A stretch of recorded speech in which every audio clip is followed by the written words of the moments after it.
Hello मेरे प्यारे बच्चों, कैसे हैं आप सभी। आशा करता हूं सभी फिट होंगे। प्यारे बच्चों, लास्ट वीडियो में हमने क्वेश्चन नंबर 34 तक सॉल्व करना सीखा था ना इस एक्सरसाइज का। इसलिए आज के वीडियो में हम लोग 35 और उससे आगे क्वेश्चन सॉल्व करना सीखेंगे। प्रीवियस वीडियोस नहीं देखे होंगे तो जरूर देख लेना। ऊपर आई बटन में और नीचे डिस्क्रिप्शन बॉक्स में मैंने सारे प्रीवियस वीडियोज़ का और नेक्स्ट वीडियोज़ का लिंक दे दिया है। साथ ही साथ जो नोट्स वगैरह मैं इसके बना रहा हूँ ना, वो भी आपको हमारे टेलीग्राम चैनल पर मिल जाएंगे। चलिए स्टार्ट करते हैं। क्या बोला जा रहा है 35 वाले में, देखते हैं। The sum of the second and seventh term of an AP is 30, यानी कि एक AP है जिसका सेकेंड टर्म का और सेवंथ टर्म का जब हम लोग सम करते हैं, प्लस करते हैं, तो 30 निकल कर क्या आता है।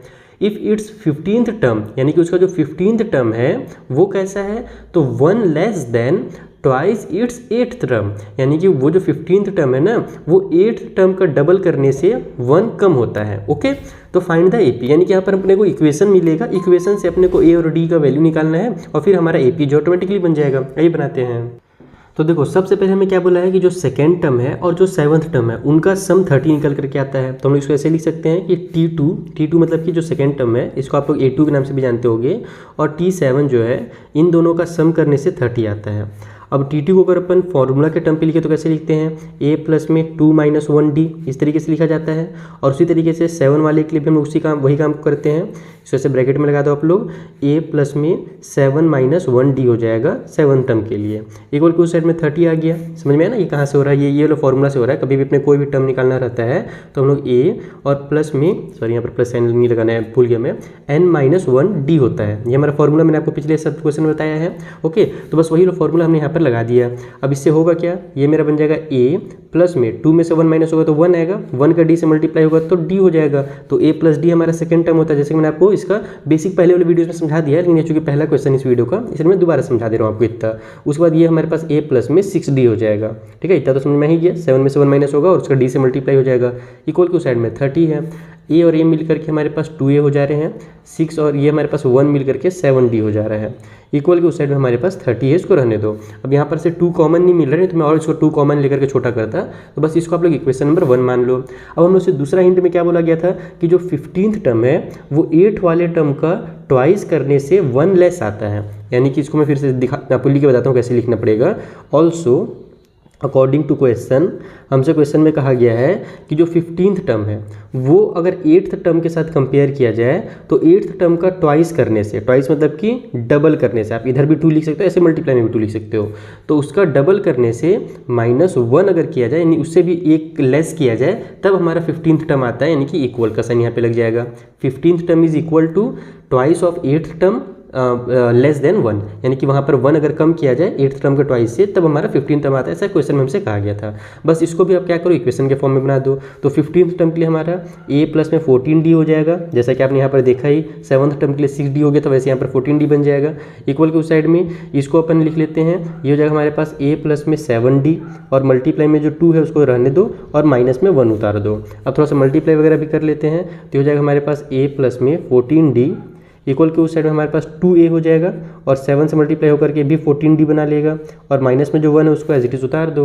अब हम लोग क्या कर सकते हैं, A का अगर या किसी का भी वैल्यू निकालना है यहाँ से मुझे, है ना, किसी भी A का वैल्यू, तो हम लोग चीज़ों को ट्रांसफर कर सकते हैं। जैसे मान लो मुझे दिख रहा है कि मैं यहाँ से A को इधर भेजूंगा तो 2A में से ये वाला A माइनस हो जाएगा, 14 को मैं इधर ले आता हूँ, नंबर्स को इधर ले आता हूँ। देखो इस तरीके से, ये 14D पहले से इधर है, ये वाला 14 इधर आकर के माइनस का 14D हो जाएगा, ये माइनस वाला इधर आकर के प्लस का 1 हो जाएगा। इक्वल के उस साइड में 2A पहले से है, इस A को मैं इधर भेज देता हूँ तो माइनस का A हो जाएगा। ये दोनों तो कैंसिल हो गए, बचा 1 इक्वल टू A।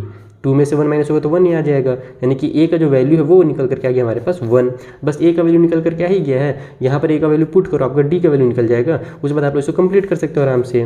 तो आप लोग लिखोगे A is equal to 1 in equation number 1। तो यहाँ पर हमारा 2 मल्टीप्लाई A था, तो 2 मल्टीप्लाई 1 हो जाएगा, प्लस में 7D है, इक्वल के उस साइड में हमारे पास 30 है। तो ये हो जाएगा हमारे पास 7D इक्वल टू 30, 2 1 जा 2 हो जाएगा, और ये 2 इधर प्लस की साइन के साथ है ना, यहाँ पर प्लस की साइन के साथ है, तो इधर जाकर के माइनस का 2 हो जाएगा। तो यहाँ से हो गया हमारे पास 7D equal to 28। So D is equal to हो जाएगा हमारा 28 divide by 7, it means D equal to हो गया 4। इतना समझ में आ गया। A और D का वैल्यू हमने निकाल लिया। अब बस आप लोगों को इक्वेशन बनाना है, AP बनाना है, इक्वेशन बोल रहा हूँ। तो एपी के लिए हम लोग जानते हैं पहला टर्म हमारा ए होता है तो ये हो जाएगा 1। फिर दूसरा टर्म में हम लोग ए में डी को प्लस करते हैं, जैसे आपने देखा भी होगा कि जो सेकंड टर्म है वो हमारा ए प्लस डी निकल करके आता है। तो यहाँ पर ए में डी को प्लस कर दो तो हमारे पास 1 में 4 को प्लस करेंगे तो 5 आ जाएगा। फिर तीसरे टर्म के लिए हमारा ए प्लस 2d होता है, या फिर आप इसको ऐसे भी कर सकते हो कि 5 में डी को प्लस कर दो, यानी जो सेकंड टर्म है ना उसमें ये डी को प्लस करोगे तो हमारा थर्ड टर्म निकल करके आ जाएगा। तो 5 में 4 प्लस करो तो 9 आ जाएगा। फिर जो 9 है उसमें फिर डी को प्लस करोगे तो आगे वाला टर्म निकल करके आ जाएगा 13। तो इस तरीके से आप लोग शॉर्टकट में इसको बना सकते हो। तो ये हमारा एपी हो जाएगा और फाइनल आंसर हो जाएगा। इसमें आपको अलग से फॉर्मूला लगा के नहीं लिखना है कि फर्स्ट टर्म हमारा ए plus D, second term A plus 2d है ना, सॉरी फर्स्ट टर्म ए होता है एक्चुअल में, first term equal to A, second term A plus D, third term A plus 2d। इस टाइप से आपको लिखने की जरूरत नहीं है डिटेल में, आप लोग ऐसे भी एपी लिख दोगे, बस ए और डी का वैल्यू सही आना चाहिए, बाकी आपका काम जो है कंप्लीट हो जाएगा। तो ये बन गया 35वां वाला क्वेश्चन, सिंपल सा क्वेश्चन था, बेसिक कॉन्सेप्ट वाला। चलिए आगे क्वेश्चन बनाते हैं। सो देखो अगले क्वेश्चन बोल रहा है कि for what value of N के कौन से वैल्यू के लिए the nth term of an arithmetic progression 63, 65 and 67, फिर डैश डैश किया हुआ है, यानी कि एक एपी ये है एंड 3, 10 और 17 सेकेंड वाला एपी ये है, ये दोनों के nth टर्म जो होंगे इक्वल होंगे। यानी कि इसमें मैं आपको एकदम बेसिक समझाता हूँ नॉर्मल लैंग्वेज में। क्या बोल रहा है ना कि अगर इस वाले एपी को हम लोग आगे बढ़ाएं तो देखो हमारे पास ये क्या हो रहा है, यहाँ पर 63 के बाद 65 आ रहा है, फिर 67 आ रहा है, यानी कि 2-2 करके धीरे धीरे बढ़ रहा है। लेकिन ये वाला एपी आगे बढ़ रहा है एकदम स्पीड में, 3 के बाद 10 आया, 10 के बाद 17 आया, 7 करके बढ़ रहा है। तो एक ऐसा टाइम भी आएगा जब दोनों का जो वैल्यू होगा ना एक तो जगह पे सेम आ जाएगा। तो वो कौन सा टर्म होगा आगे जा करके, जैसे यहाँ थर्ड टर्म तक दिया हुआ है, तो आगे जाकर के ऐसा कौन सा टर्म होगा हमारे पास जिसमें दोनों का वैल्यू सेम होगा, ऐसा हमसे पूछा जा रहा है। और ये क्वेश्चन भी रिपीटेड है, देखो 8 में भी आया था और 17 में भी आ चुका है, यानी इंपॉर्टेंट क्वेश्चन है, एकदम ध्यान से समझने से कैसे सॉल्व करते हैं। तो देखो आप लोग इसको इस तरीके से लिख सकते हो कि मान लेते हैं जो nth टर्म होगा हमारे पास जो एपी दिए हुए हैं उसमें पहला वाले के लिए अपन tn ले लेते हैं स्मॉल वाला, और बड़े वाले के लिए tn ले लेते हैं कैपिटल वाला। ठीक है, इसको आप लोग के टीचर स्मॉल an करके भी और कैपिटल an करके भी लिखवा सकते हैं, तो उसमें कंफ्यूज मत होना, tn और an दोनों हमारा सेम होता है। ओके, ये पहले वाले एपी के लिए रहेगा और ये दूसरे वाले एपी के लिए रहेगा। तो अभी हमारे पास जो फर्स्ट एपी दिया हुआ है वो आप लोग लिख लो एक बार पहले। तो फर्स्ट एपी हमारे पास 63 से स्टार्ट था ना, हाँ 63 था, फिर 65 था, फिर 67 और ये डैश डैश था। तो यहाँ पर अब आप देखो ए की वैल्यू क्या है, तो ए की वैल्यू तो हमारे पास 63 दिख रही है साफ साफ। डी की वैल्यू क्या है, तो 65 माइनस 63 हो जाएगी इक्वल टू 2 आ जाएगा ये डी का वैल्यू। तो अगर यहाँ से मैं टी का वैल्यू निकालना चाहूँ तो मैं क्या करूँगा, ए प्लस में n माइनस 1d का वैल्यू निकालूंगा। तो ये हो जाएगा हमारे पास ए का वैल्यू 63 है, और यहाँ से हमारे पास n का वैल्यू तो अपने को पता है नहीं, वही तो निकालना है मेन हम लोग को, और d का वैल्यू हमारे पास हो जाएगा यहाँ से 2। तो ये बन गया हमारे यहाँ से 63 प्लस में 2n और माइनस का 2, जब इनका इनसे मल्टीप्लाई होगा तो 2n और फिर 2 1 2 आ जाएगा। तो 63 में से 2 को माइनस करो तो 61 प्लस में 2n आ गया, ये हमारा tn का वैल्यू आया। ठीक है, अब हम लोग कैपिटल और tn का भी वैल्यू निकालेंगे, क्योंकि हमारे पास वही बोला है ना कि कौन सा वैल्यू दोनों का इक्वल होगा, तो हम लोग को वही पता करना है, n का वैल्यू यानी कि यहाँ से पता करना इक्वल करके। अब हम लिखते हैं सेकेंड वाले एपी में, तो सेकेंड एपी जब अपन देखते हैं तो वो हमारे पास दिया हुआ था 3, फिर 10, फिर 17 डैश डैश इस टाइप से दिया हुआ था। तो यहाँ पर ए की वैल्यू कितनी है भैया, 3 है, डी की वैल्यू कितनी है, तो 10 माइनस 3 इज इक्वल टू 7 है। ठीक है, तो अगर यहाँ से अपन tn कैपिटल वाला सही ये काम करना कि चूंकि आपने यहाँ पर स्मॉल ए और डी लिख लिया ना, तो इसमें आप स्मॉल ए डी मत लिखना, इसमें आप लोग कैपिटल ए और कैपिटल डी लिखोगे, ताकि चेक करने वाले को समझ में आए कि बच्चा जो है ना मिक्सअप नहीं कर दिया है। नहीं तो हो सकता है आप ए लिखो इसको भी और स्मॉल ए इसको भी लिखोगे तो फिर वो कन्फ्यूजन क्रिएट करता है। ठीक है, तो हम लोग कैपिटल tn के लिए यहाँ पर फॉर्मूला बनाएंगे ए प्लस में यहाँ पर n माइनस 1 और ये हो जाएगा हमारा कैपिटल डी। तो ये बन गया हमारे पास कितना, ए का वैल्यू 3 है, प्लस में हमारे पास n माइनस 1 और डी का वैल्यू हमारे पास इस बार 7 है। तो ये बन जाएगा 3 प्लस में 7n और माइनस में हमारा 7 हो जाएगा। तो यहाँ पर हमारा 7n तो रहेगा ही, 7 में से 3 माइनस होगा तो 4 आएगा, और बड़े नंबर माइनस की साइन है तो माइनस का 4 लिख दो इस तरीके से। तो ये हमारे पास सेकेंड वाले के लिए बन गया, यानी कि कैपिटल वाले tn के लिए बन गया। अब अकॉर्डिंग टू क्वेश्चन से क्या कहा गया है कि ये दोनों जो टर्म्स होंगे वो आपस में इक्वल होंगे। अब कौन से टर्म इक्वल होंगे वो तुमको नहीं पता, लेकिन ये दोनों टर्म्स जो है आपस में इक्वल हैं।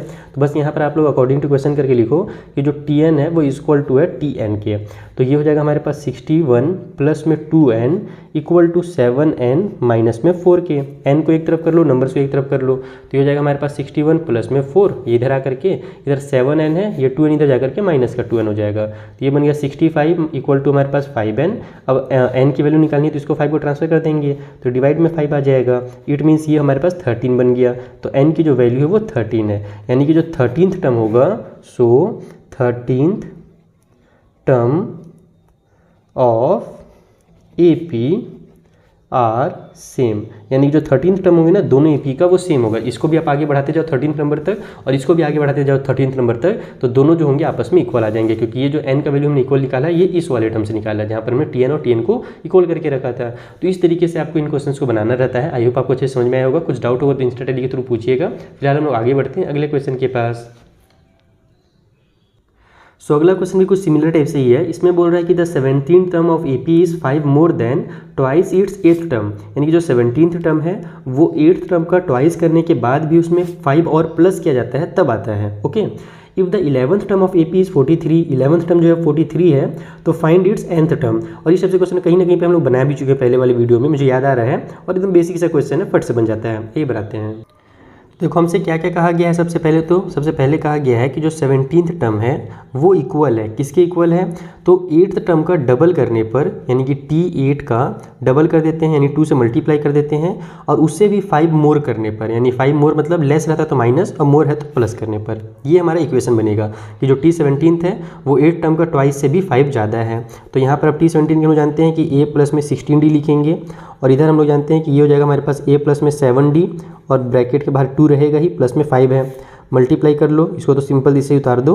इधर हमारे पास हो जाएगा 2a और प्लस में 14d, ठीक है, प्लस में हमारे पास 5 है। तो अब यहाँ पर तो हमारे पास ये माइनस होगा नहीं, पूरा तो कट होगा नहीं। देखो यहाँ पर 16d और यहाँ पर 14d है, पिछले बार तो ये कट हो गया था और a का वैल्यू डायरेक्ट आ गया था। तो इस बार अपने को इक्वेशन बनाना पड़ेगा। कैसे बनाएंगे, नंबर्स को a और d वाले को एक सेट कर लो, 5 को 3 रहने दो। तो ये हो जाएगा हमारे पास a प्लस में 2a है ना, सॉरी प्लस में कहाँ यार, ये तो इधर आकर के माइनस हो जाएगा ना, तो a फिर माइनस में 2a हो गया, ये प्लस में हमारे पास 16d है, और फिर ये वाला 14 इधर आकर के माइनस का 14d हो जाएगा, इक्वल की साइड में 5 हो जाएगा। तो ये मेरे पास हो गया माइनस का a प्लस का 2d, ये हो जाएगा 16 में से 14 माइनस होकर के 2 आ जाएगा, और बड़े नंबर में प्लस की साइन है तो प्लस का 2d आ जाएगा। यहाँ पर माइनस इसलिए लगा क्योंकि बड़े नंबर में माइनस की साइन थी, इक्वल की साइड में 5 आ गया। इसको पहला इक्वेशन ले लो। अब हम उसे दूसरे वाले हिंट में क्या कहा गया था इसके आगे कि if the 11th term of AP is 43 बोला था ना, यानी कि T11 जो है वो हमको बोल दिया है 43 है इसका वैल्यू, यानी कि a प्लस में 10d का जो वैल्यू है वो हमारे पास 43 है। ये हमारे पास दूसरा इक्वेशन बन गया। इन दोनों इक्वेशन को आपस में सॉल्व करो। तो सॉल्व करने के लिए हम लोग, मैंने आपको जैसे बताया है, एलिमिनेशन मेथड ज़्यादा इजी रहता है। आप लोग क्या करो, देखो कि यहाँ प्लस वाला a है और यहाँ माइनस वाला a है, तो इन दोनों को अगर कट करना है मुझे तो मैं दोनों को आपस में ऐड कर दूंगा। ऐड करूँगा तो प्लस माइनस आपस में कैंसिल हो जाएंगे, है ना। जब साइन अलग अलग रहता है तब हम लोग सब्ट्रैक्ट करते हैं, ताकि साइन चेंज होकर के एक प्लस में बन जाए दूसरा माइनस का हो जाए, तब कट होता था, है ना, पिछले वाले क्वेश्चन में। लेकिन यहाँ पर पहले से माइनस में है तो कोई दिक्कत नहीं ऐड करने पर। तो हम लोग लिखेंगे ऐड इक्वेशन 1 एंड 2।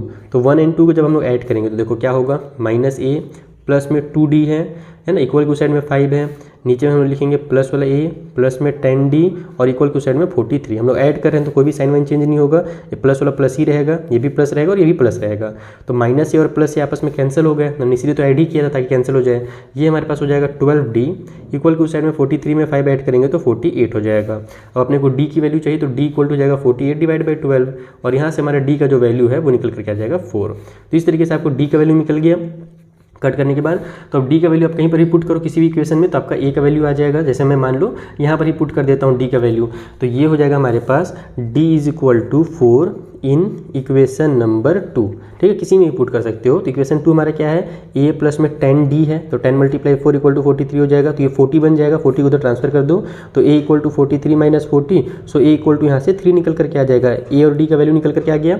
हमसे बोला था nth टर्म बताइए ना, हमसे कोई दूसरा नंबर वाला टर्म नहीं पूछा, बस बोला nth टर्म ऑफ AP। तो सो यहाँ पर आप लिखोगे इसलिए nth टर्म ऑफ AP, ठीक है। तो nth टर्म निकालने हम लोग क्या करते हैं, सिंपल फॉर्मूला लगा देते हैं a प्लस में n माइनस 1d का। अगर कोई टर्म पूछ रहा था तो n के बदले वो नंबर लिखते, लेकिन हमको nth टर्म ही पूछा है तो नंबर कुछ नहीं लिखेंगे, बस यहाँ पर n ही रहने देंगे। तो ये हो जाएगा हमारे पास a के बदले में 3 जो हमने अभी निकाला, प्लस में n माइनस 1 और d के बदले में हमारा 4 हो जाएगा। इसको सॉल्व कर लो थोड़ा सा, तो हो जाएगा 3 प्लस में 4n और माइनस का 4। तो यहाँ पर हमारे पास ये 4n रहेगा ही रहेगा, ये 4 में से 3 माइनस होगा क्योंकि माइनस प्लस माइनस होता है, तो 1 आएगा, और बड़े नंबर माइनस की साइन है तो माइनस 1 आ जाएगा। तो 4n माइनस 1 जो होगा यही हमारा nth टर्म होगा इस वाले AP के लिए। ये भी सिंपल सा क्वेश्चन था। आई होप आपको अच्छे समझ में आ गया होगा। चलिए आगे बढ़िए।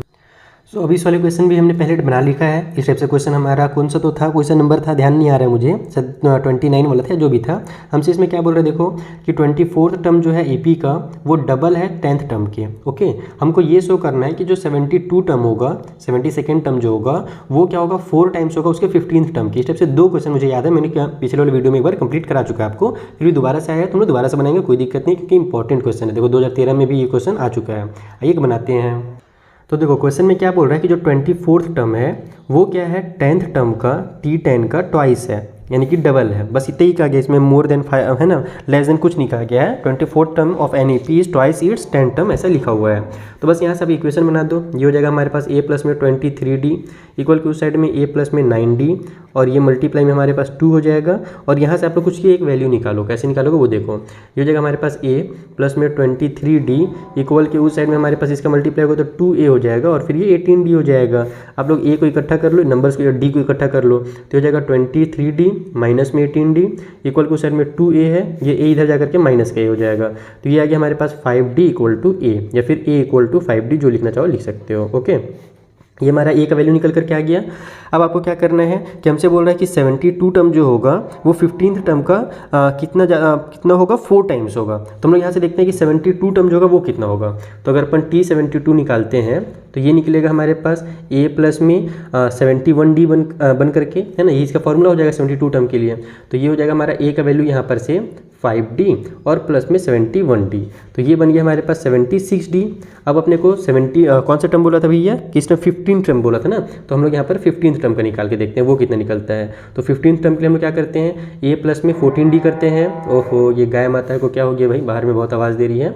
तो a का वैल्यू हो जाएगा ये हमारे पास 5d प्लस में 14d, तो दोनों मिल करके बन गया हमारा 19d। तो यहाँ पर आप देखोगे साफ साफ कि जो 76 है ये हमारा क्या होता है, 19 4 होता है ना, यानी कि 19 मल्टीप्लाई इक्वल टू 76 होता है। तो बस आप लोग यहाँ पर लिख दोगे, इसको आप लोग ऐसे ही लिख सकते हो कि ये हमारी इक्वेशन 1 है और ये हमारा इक्वेशन 2 है। ये हमारा T72 का वैल्यू निकल करके आया, यानी 72 टर्म निकल करके आया, और ये 15th टर्म निकल करके आया। तो आप लोग लिखोगे इसको शॉर्टकट में ऐसे कि from equation 1 and 2, equation 1 and 2 इससे समझ में आ गया हमें कि जो हमारा 72 टर्म है ना, 72nd टर्म इज 4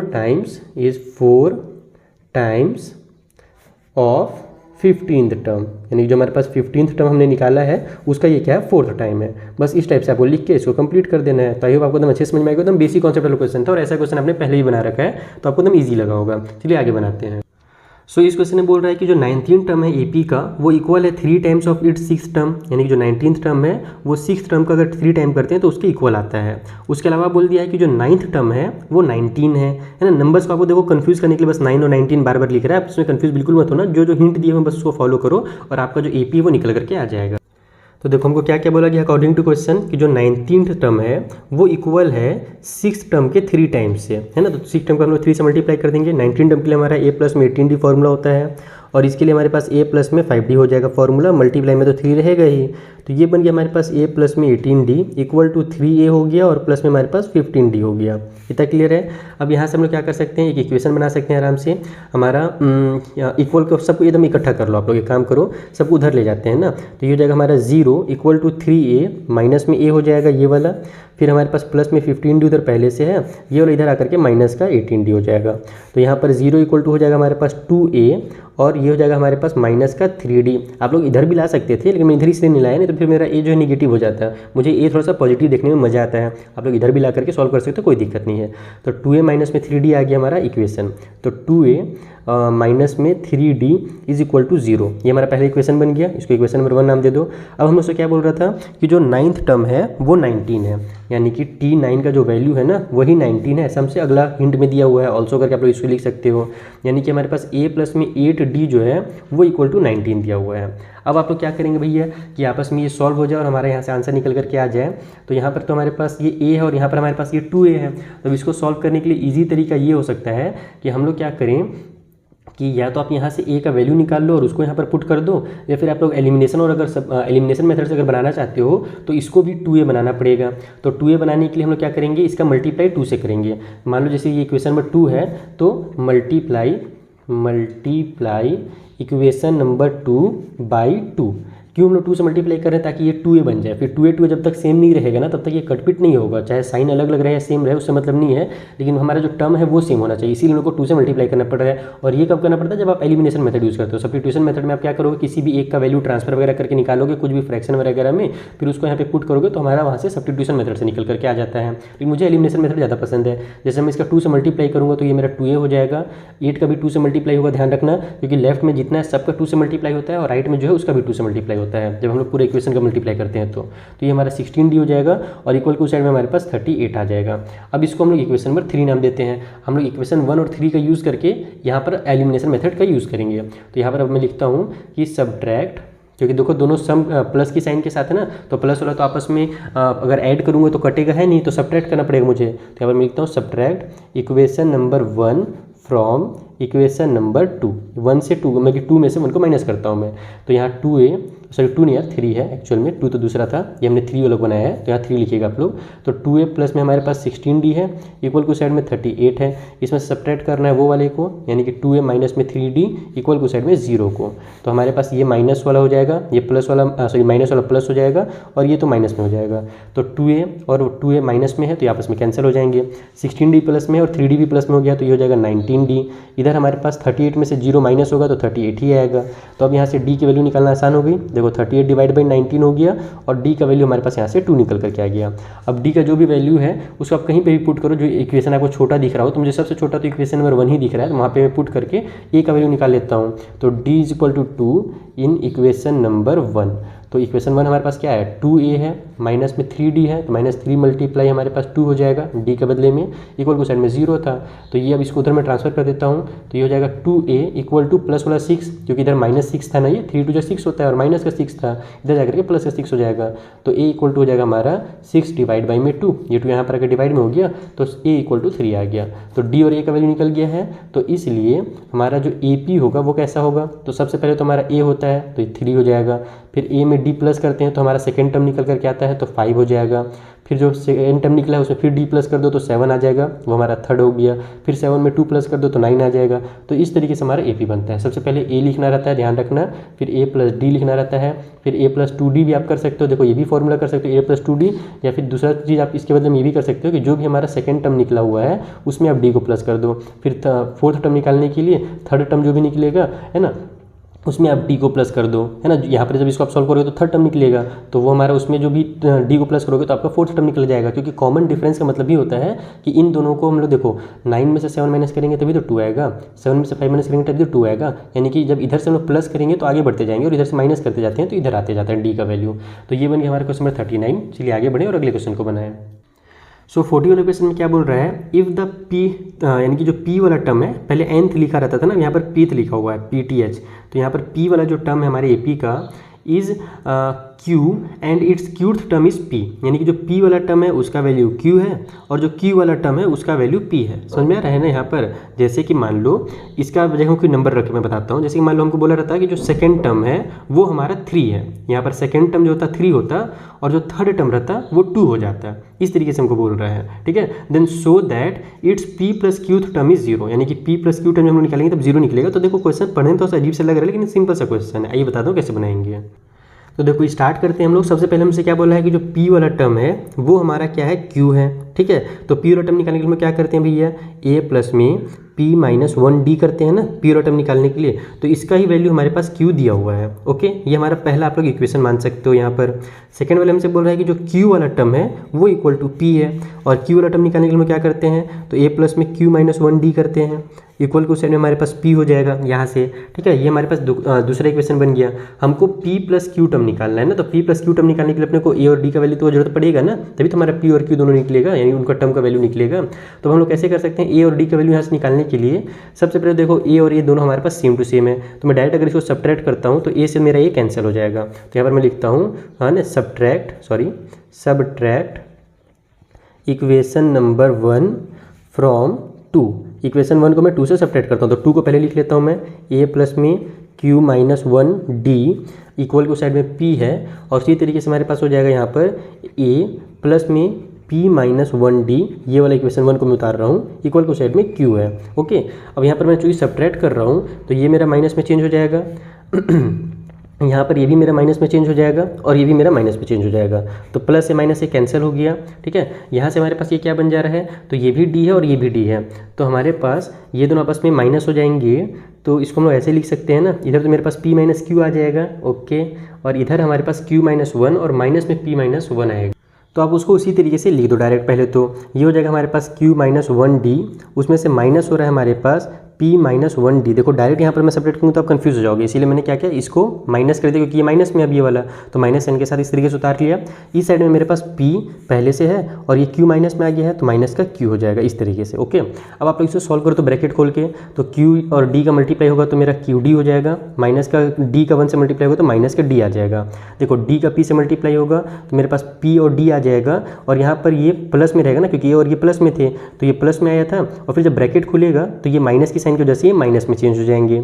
उसी तरीके से d का 1 से मल्टीप्लाई होगा तो माइनस का d रहेगा पहले तो, लेकिन वो माइनस का d और ये फिर बाहर का माइनस का साइन, माइनस माइनस मिलकर के प्लस का d बना देगा। इक्वल क्वेश्चन में हमारे पास p माइनस q है, तो minus d plus d cancel हो गया। अब हमारे पास qd माइनस में pd बचा हुआ है ना, तो इन दोनों में से अब पहले तो एक बार मैं उतार ही देता हूँ। देखो इस तरीके से हमारे पास बचा हुआ है, इक्वल क्वेश्चन में p माइनस q है, दोनों में से d को कॉमन ले लो, तो d को कॉमन लोगे तो मेरा इधर q बचेगा और यहाँ से माइनस का p बचेगा। इक्वल के साइड में हमारे पास p माइनस q है।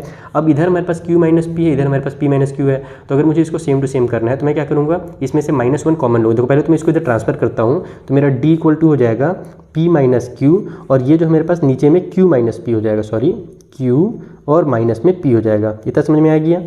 p माइनस क्यू तो यहाँ पे मल्टीप्लाई में तो इधर आकर के डिवाइड में आ गया, लेकिन अभी दोनों अलग अलग है। p माइनस क्यू और q माइनस p अलग अलग होते हैं। प्लस में रहता तो कोई दिक्कत नहीं था, लेकिन माइनस है तो माइनस की वजह से हमको क्या करना पड़ेगा, किसी एक को सेम बनाने के लिए साइन कॉमन लेना पड़ेगा। जैसे मान लो मैं यहाँ से -1 बाहर लेता हूँ, माइनस की साइन को अगर मैं बाहर लेता हूँ, है ना, -1 के नाम से। देखो अभी माइनस का साइन बाहर लेने का मतलब होता है कि हम -1 उनमें से कॉमन ले रहे हैं।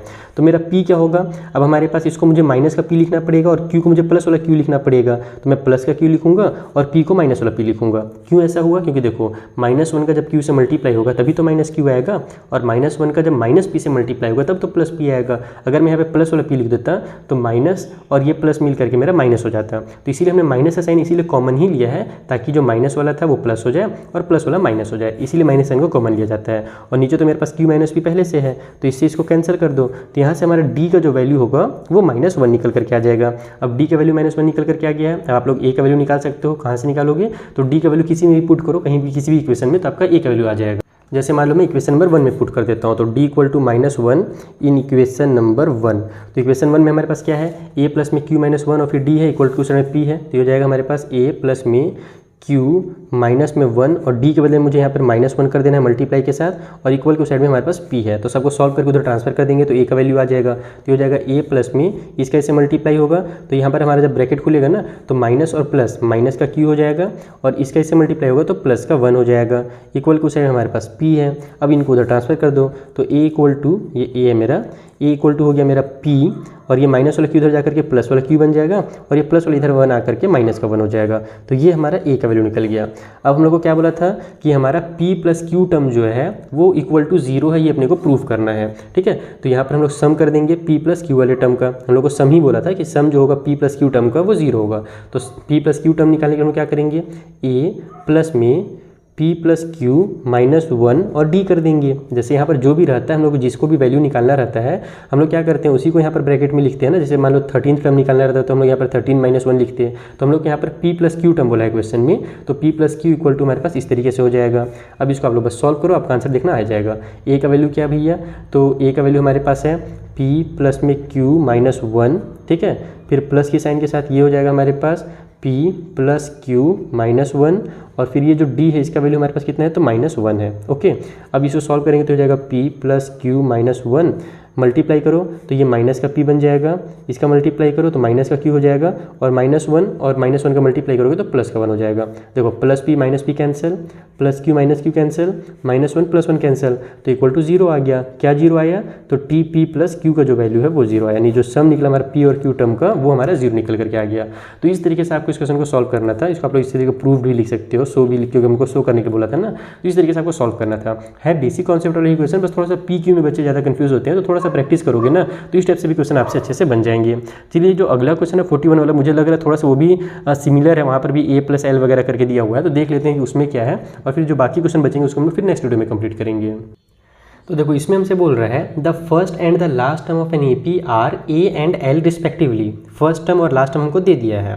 सो that the sum of the nth term from the beginning, यानी कि जो nth टर्म का सम होगा शुरू से, and the nth term from the end, यानी कि जो लास्ट है हम लोग nth टर्म निकालते हैं तो कैसे निकालते हैं, मैंने आपको पिछले वीडियो में फॉर्मूला बताया था L minus n minus 1D वाला फॉर्मूला, ठीक है। उसमें बस L माइनस करने रहता है, बाकी सेम टू सेम पहले जैसे फॉर्मूला रहता है, और ये फॉर्मूला आपकी बुक में ही दिया हुआ है, आपको मैंने पिछले वीडियो में सिखाया भी था। तो हमको यही बताना है कि उन दोनों का जो सम होगा, शुरू के nth टर्म का सम और लास्ट के साइड से nth टर्म का जो सम होगा, वो हमारा A प्लस L निकल करके आएगा। ये अपने को शो करना है, एकदम फटाफट बनाएंगे, बहुत ही सिंपल सा क्वेश्चन है। तो देखो यहाँ पर हमको फर्स्ट टर्म दे ही दिया है, लास्ट टर्म हमको बता दिया गया है। हम लोग को कॉमन डिफरेंस की भी तो जरूरत पड़ता है ना फॉर्मूला में, तो हम लोग यहाँ पर मान लेते हैं जो कॉमन डिफरेंस है उसको डी ले लेते हैं, ए एल, और यहाँ पर हमारे पास डी, तीन चीज़ें हो गई। अब हम लोग को क्या बोला है कि शुरू के nth टर्म का हम लोग को और लास्ट के पीछे से nth टर्म जो होंगे उनका सम करना है। तो यहाँ पर आप लिखोगे nth टर्म फ्रॉम स्टार्टिंग या फिर बिगिनिंग आपके क्वेश्चन में दिया हुआ है वर्ड, तो मैं यहाँ पर बिगिनिंग वर्ड यूज़ कर देता हूँ, ठीक है। यानी कि शुरू से अगर nth टर्म अपने को निकालना तो हम लोग क्या करते हैं, Tn इक्वल टू हमारे पास हो जाएगा A प्लस में n माइनस 1D, यही हम लोग यूज़ करते हैं, बस यही हमारे पास बन जाएगा यहाँ पर। इसको आप लोग इसके आगे सॉल्व करने की जरूरत फिलहाल नहीं है, बाकी आप चाहो तो मल्टीप्लाई वगैरह कर सकते हो, बाकी बाद में करेंगे।